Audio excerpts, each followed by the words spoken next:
What's going on, guys? Welcome back to Off the Dribble, featuring myself, Ash, and my co-host Chetan.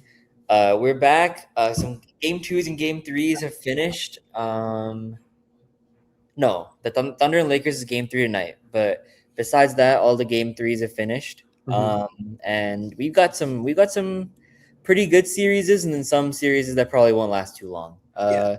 We'll start off with one of the good ones. Timberwolves Spurs. Uh, Timberwolves were up for a good amount of the game before Wemby took the game away in the fourth quarter. He had 14 points. He was making plays on the defensive end. This was his best playoff game to date, in my opinion. Agreed. He closed the game out. We were it was always like a down two, up Up going three, up yeah, two, up three, and then like we were never able to like get some cushioning. yeah, Obviously, only scoring 1 point in the first 6 minutes of the game that was crazy. that doesn't help at all. But like I wasn't too worried at that point. I knew that we would find a way to make it a game. It was only 6 minutes into the game anyway, so it's no need to panic. So they came back. They were able to fight through. I think every time that they let Wemby score, though, like especially outside the paint, it's I think it's game plan mistakes. Like Rudy leaves him open on the three. He goes under his screen when he really shouldn't be. Um, Julius helps off of tries to double Wemby when Rudy has him like in a contested shot. Then he finds Dylan Harper for like an easy three, easy two. Same thing. Like you help Rudy helps off of somebody else. He helps off the corner. Wemby finds Champagny for a three. I think it's just mistakes that we made defensively.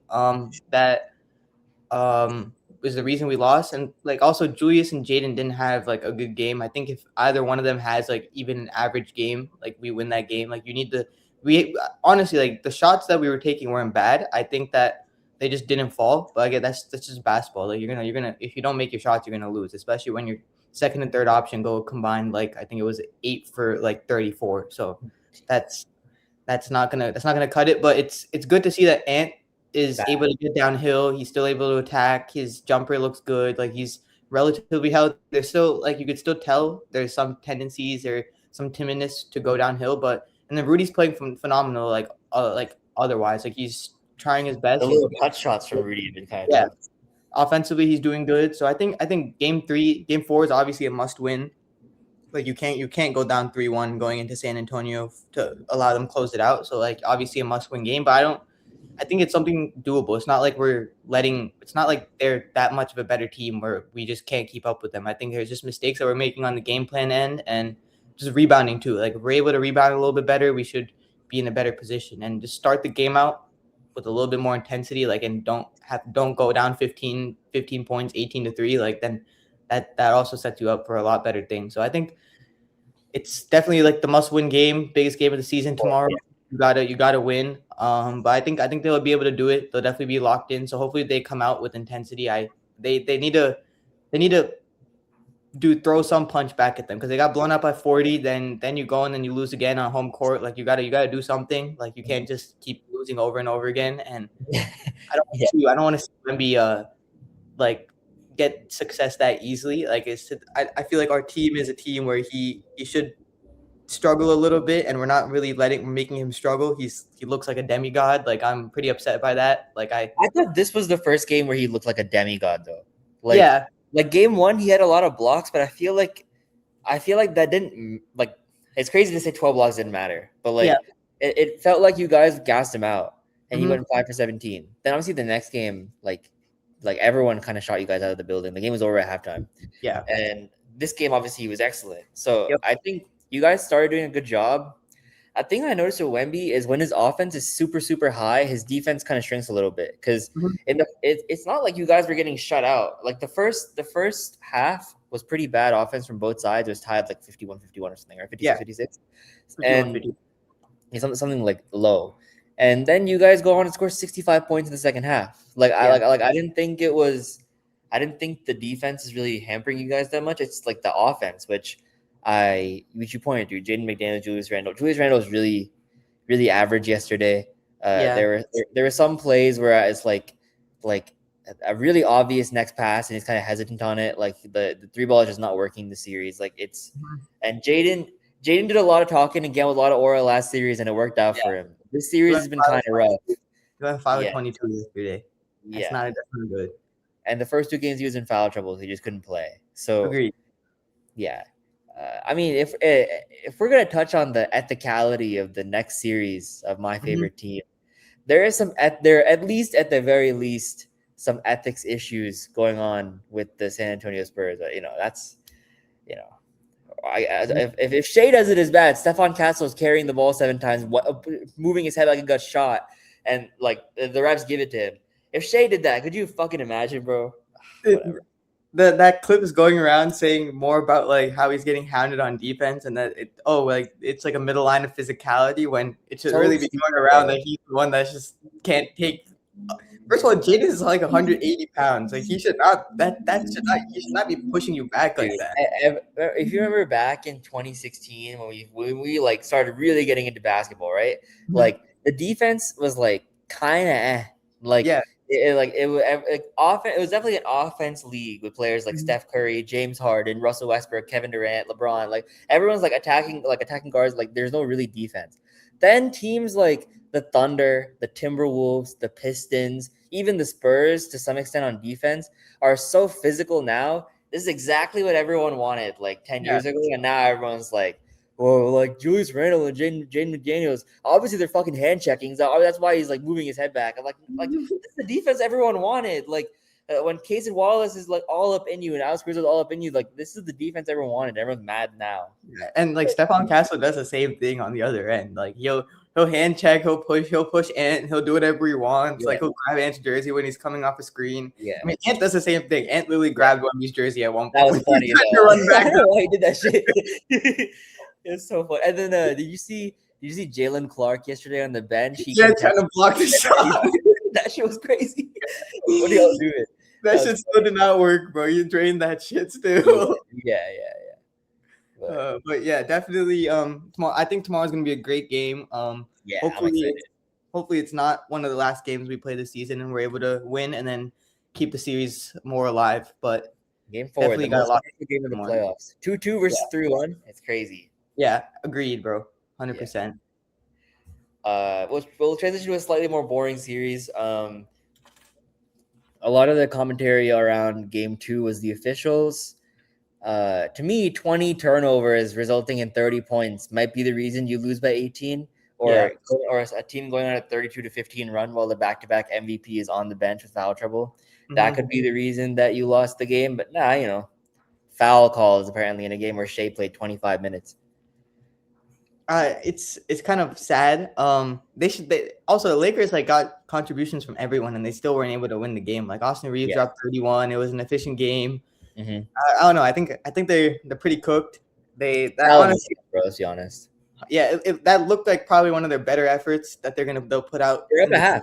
Yeah, they were up by half. Like they were playing really good on defense. They were playing aggressive. Like it felt like they were matching your physicality, and then you guys just go on one run every single time, and that just kind of ends the game. And I don't think the Lakers can they can't keep up with it. So yeah, and it's gonna be tough. I will say, this has really made me like. The Lakers stink. I didn't like beating them is not like a thing. How do you let the other team go on a 20-6 run when their best player isn't on the court? 32-15, bro. 32-15 run when their best player isn't on the court. Like I don't get that. That's usually when the other team goes on a run and comes back in the game or makes it a game is when like the other team's star player sits down or something like that. But no, they do the opposite. Yeah, yesterday we won the Shea on minutes by 5. Yeah, it's all right. But if you're only winning the Shea on minutes by 5, you expect to lose the game. But we won the off Shea minutes by 13. Yeah. So, I mean, and this is a series that made me feel really, really good about our chances to win the championship because there's no other team in the playoffs really can afford to sell out on Shea like this. Yeah. And they're doing it and they're losing by 20. Like it's a really bad strategy that's going to limit Shea's numbers. But like our team is too good for you to just like take out one player and try to beat him. Yeah. And that made me feel really good about that. Because last year and the year before we couldn't do shit without Shea in the playoffs, bro. If Shea was going well, we played well. If Shea was bad, we lost by 42. Yeah. So that made me feel really good about that. And like Jared McCain, Oh my god, man! He's 7 for 8 from three in the series. It's such valuable minutes, and there's a team that we're going to talk about later that's down 3-0 that could maybe use some shooting right now off the bench. Apparently, they sold high. Yeah, 18 Crazy. points in 18 minutes is kind of crazy. He's been on fire, bro. 18 points, yeah, it's 4 or 5 from 3 in this game. Mhm. Yeah, He's disgusting.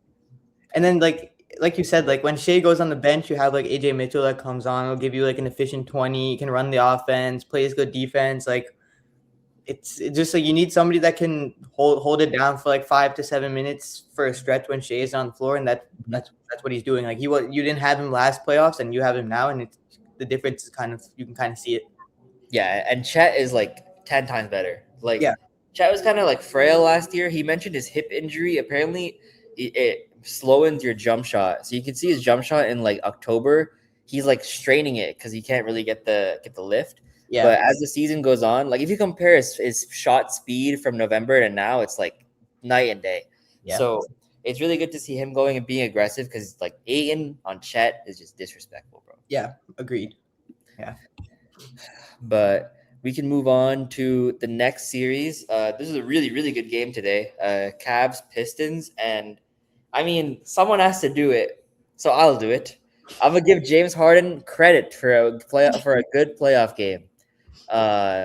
He hasn't had one this playoffs. Like really, besides like maybe I think game 4 or game 5 of last series, he was really good.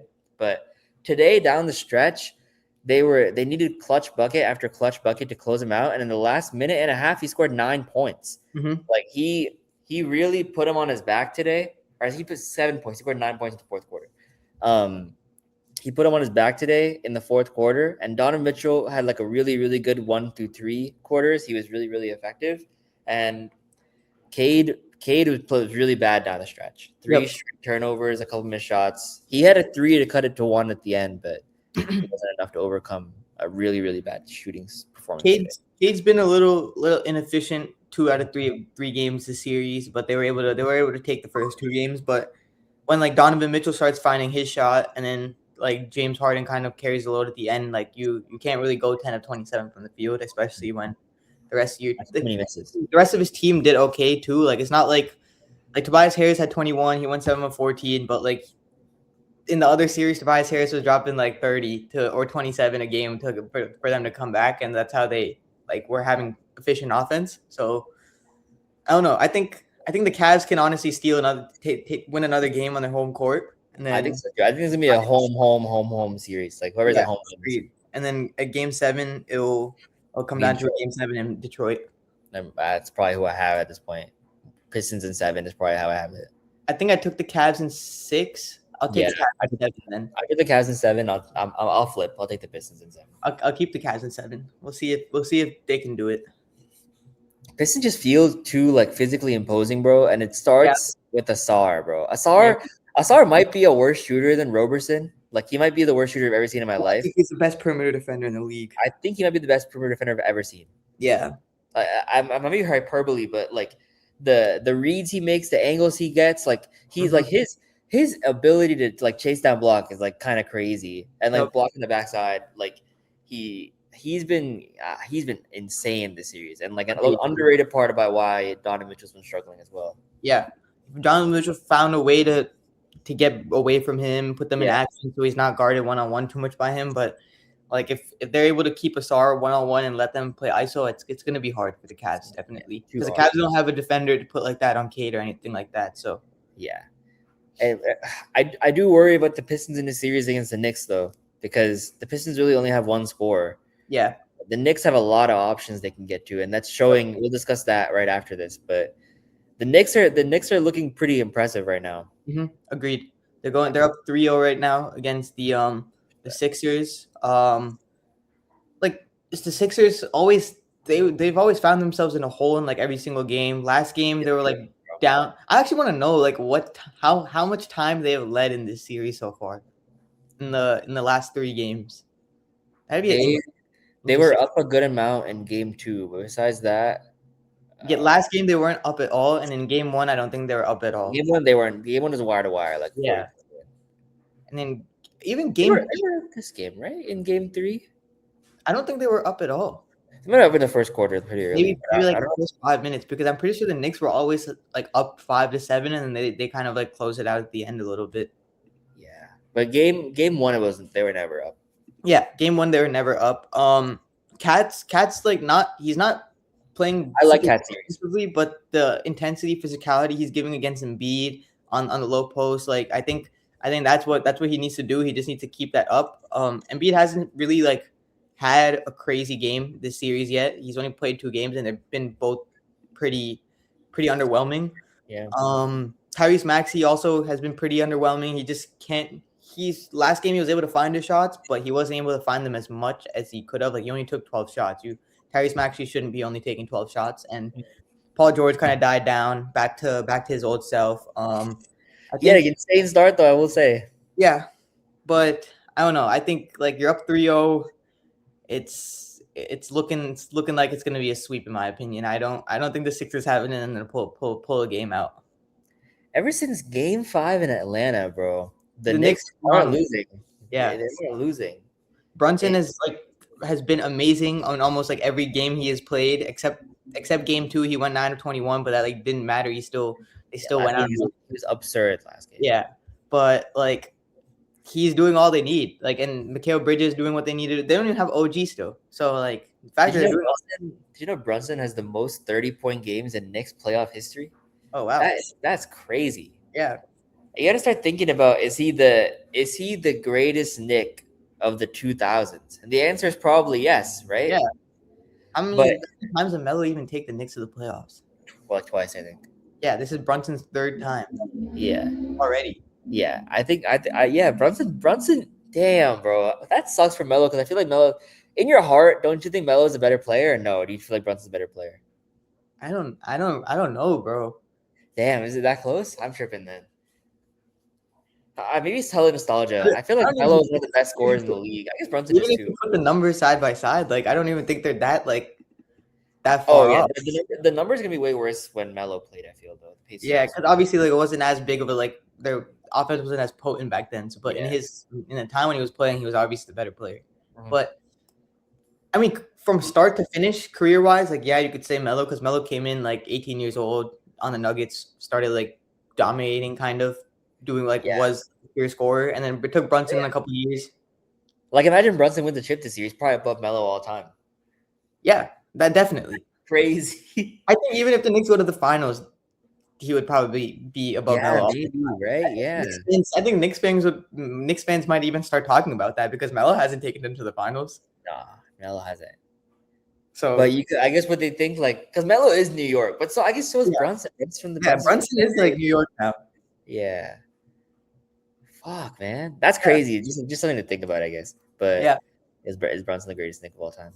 But I don't see much. It looks like he's gonna go to back-to-back Eastern Conference Finals, definitely. And then if he's able to pull a series out against the Thunder, Cavs, or the Pistons or Cavs, whoever comes out there, he goes to the finals. I think he definitely puts himself in that conversation. Damn, could you imagine he beats us and beats the Spurs in the finals or beats the Timberwolves in the finals? Yeah, I don't know. If they could definitely beat us, but if it comes to you guys, I'll say I would love the Knicks in the finals. Yeah, that'd be a cakewalk. Yeah, I think we fry him. But I think the Knicks would beat the Spurs though. Also, another thing, I've been seeing a lot of discourse saying that like people already think that obviously the Spurs are gonna like win in 5, and then people think the Spurs and Thunder would be a good series. I think it would be a good series, but I still think it would not be as super close as people really think it would be. Yeah, this stuff I'm gonna refrain from commenting on out of like just pure jinx. Yeah, obviously. I will say that as of now, I feel pretty confident that the Thunder can come out of that series, but like the Spurs did beat us 4 times, so I have to obviously, but like I would welcome the series. Yeah, agreed. Yeah. But yeah, is there anything else you had to talk about? I don't think so. I think we've talked about all 4 of the series that are happening so far. They're basically halfway through. We'll probably come back on maybe Monday before the games on Monday because those will probably be game 4s and like game 4s. So I'll probably come back on, discuss that because some series will probably be ending. So, do you have anything else you wanted to add before we hop off? Okay. No, I guess the draft lottery is tomorrow. Oh yeah, the draft lottery is tomorrow, so that's something to keep your eye on. Thunder go top Yeah, four. the Thunder could potentially get the number 1 overall pick. The possibility. I saw a mock draft where they did get the number 1 overall pick. I don't even know how. They're looking for clicks, bro. The mock draft predicting the lottery are being dead ass. Yeah. But yeah, until then, follow us on Instagram, YouTube, and TikTok at OffTheDribble Pod. We're gonna get some more clips out for you guys on TikTok and Instagram, so keep an eye out for that. But until then, we will see you guys next episode. Peace.